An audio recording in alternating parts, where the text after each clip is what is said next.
Have you noticed that the people who look the strongest are often the ones suffering in silence?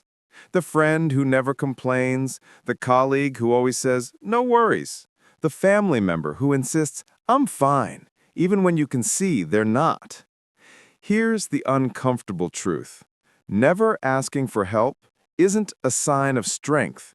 It's a psychological defense mechanism that slowly destroys your mental health, your productivity, and your relationships. I know this pattern because I used to live inside it. For years, I was the strong one in my circle. I helped everyone else, stayed up late listening to their problems, gave advice, fixed crises. But when I was struggling, I shut down. I told myself, "You're smart enough, you're strong enough, figure it out alone." It took burnout and a few very lonely nights for me to finally understand what was really going on in my mind. In this video, you're going to learn the real psychology behind people who never ask for help, how this pattern is secretly sabotaging your life, and, most importantly, how to start changing it without feeling weak or needy. By the end, you'll have a set of mental tools you can use to protect your energy, deepen your relationships, and become more productive in a healthier way. But here's where it gets interesting. This habit doesn't start in adulthood. It usually begins much earlier. The first truth is this. People who never ask for help often grew up believing that needing others is dangerous. Maybe you learned that asking for help led to criticism, being ignored, or being told you were too much. Imagine a child who says, "I'm scared," and hears, "Stop being dramatic." That child doesn't stop being scared, they just stop showing it. Psychologists call this a defense strategy. You protect yourself from pain by pretending you don't need anything. Over time, that pretend version of you becomes your identity. You become the fixer, the problem solver, the one who is okay. The insight here is simple but powerful. Your difficulty asking for help is not a personality flaw. It's a survival skill that got outdated. Once you see it as an old strategy and not who you are, you can start updating it. The second truth, never asking for help is often about control, not confidence. On the surface, you look confident. You handle everything alone. You take pride in being independent. But look closer. If you dig a little deeper, you find a fear of losing control. When you ask for help, you can't control how others respond. They might say no, they might misunderstand, they might judge you. So your brain creates a rule. If I do it myself, at least I know it will get done. This sounds productive, but it quietly burns you out. Think of your mind like a browser with 30 tabs open. You can keep working, but everything is slower, heavier, more frustrating. The practical tool here is start delegating on purpose in tiny ways. Ask for help with one small task, even if you could do it yourself. You're not doing it because you're incapable. You're doing it to train your brain that sharing control doesn't equal chaos. The third truth.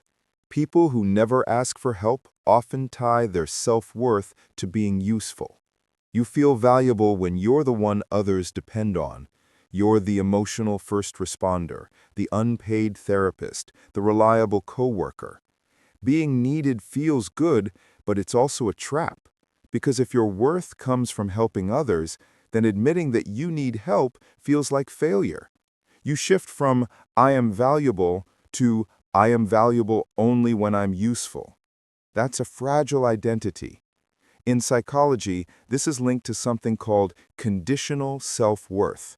You only feel good about yourself under certain conditions. The action step here is to practice being with people without fixing anything. Have conversations where you don't offer solutions.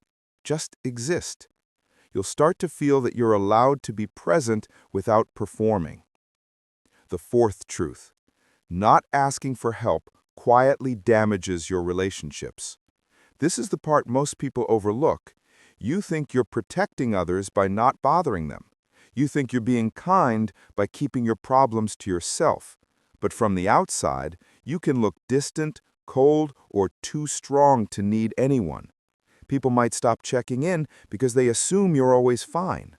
Then you feel unseen and unsupported even though you helped create that dynamic. It's like building a wall to stay safe and then feeling lonely behind it. Healthy relationships are built on mutual support, giving and receiving. A simple mental tool. Let at least one person see your loading screen, not just the final result.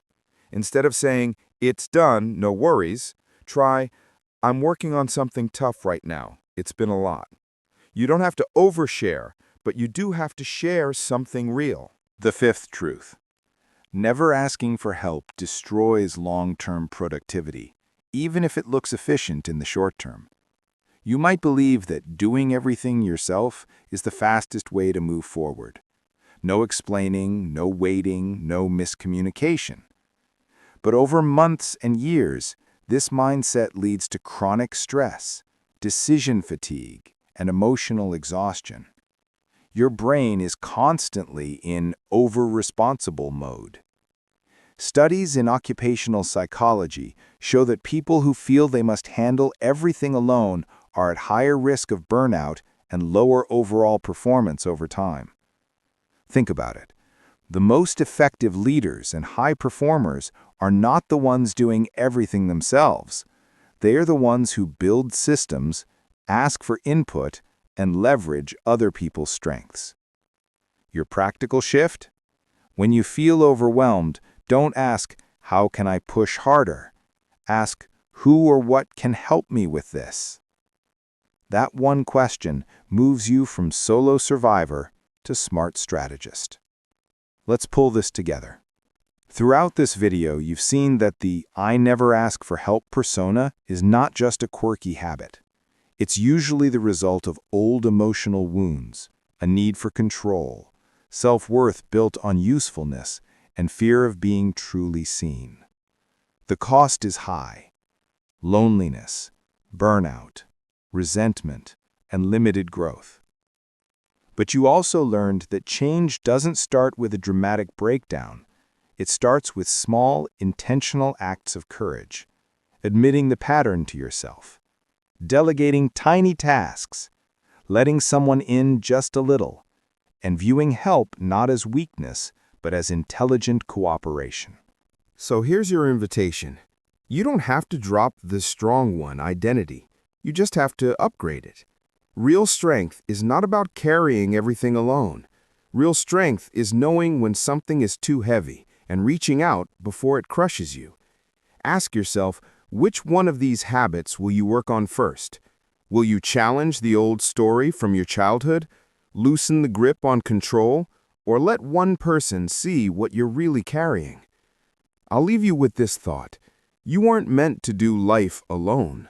Not your emotions, not your goals, not your healing. If this video made you feel seen, let me know in the comments with one word: heard. I read every single one.